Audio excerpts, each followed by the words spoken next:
విరిగిన పాలు పడిస్తున్నారా? విరిగిపోయిన పాలతోటి ఈ రెసిపీ చేయొచ్చని మీకు తెలుసా? ఇప్పుడు సమ్మర్ కదా, పాలు కొంచెం లేటుగా కాగబెట్టేసరికి పాలు కొన్నిసార్లు విరిగిపోతూ ఉంటుంది. ఆ పాలను పడేయకుండా పన్నీర్ చేసుకోవచ్చండి. ఫస్ట్ ఒక గిన్నె మీద స్ట్రైనర్ ని పెట్టి ఏదైనా కాటన్ క్లాత్ ను వేయాలి. వేసి అందులో విరిగిపోయిన పాలను వేయాలి. నేను వీడియోలో చూపించే విధంగా వాటర్ అంతా పోయే విధంగా గట్టిగా పిండేసి ఓపెన్ చేస్తే ఈ విధంగా ఉంటుంది. వాటర్ అంతా పోయి ఈ విధంగా తయారవుతుంది.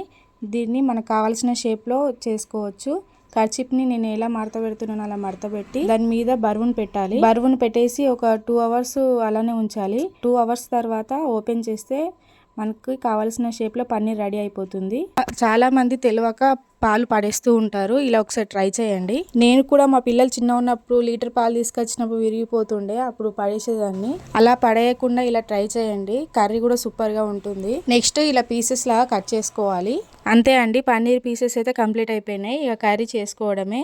ఎంత మంచిగా వచ్చిందో చూడండి, స్మూత్ గా. నేను ఈ రోజు పన్నీర్ తోటి కర్రీ చేశాను. సూపర్ గా ఉంది, టేస్ట్ కూడా. నెక్స్ట్ పన్నీర్ కర్రీ అయితే వీడియో పెడతాను, చూడండి. మీరు కూడా ఇంట్లో ట్రై చేయండి. కొంచెం చేశాను కదా, సూపర్ అంటే సూపర్ గా ఉంది టేస్ట్. ఈ వీడియో నచ్చితే సబ్స్క్రైబ్ చేయండి, లైక్ చేయండి, మీ ఫ్రెండ్స్ అండ్ రిలేటివ్ కి షేర్ చేయండి.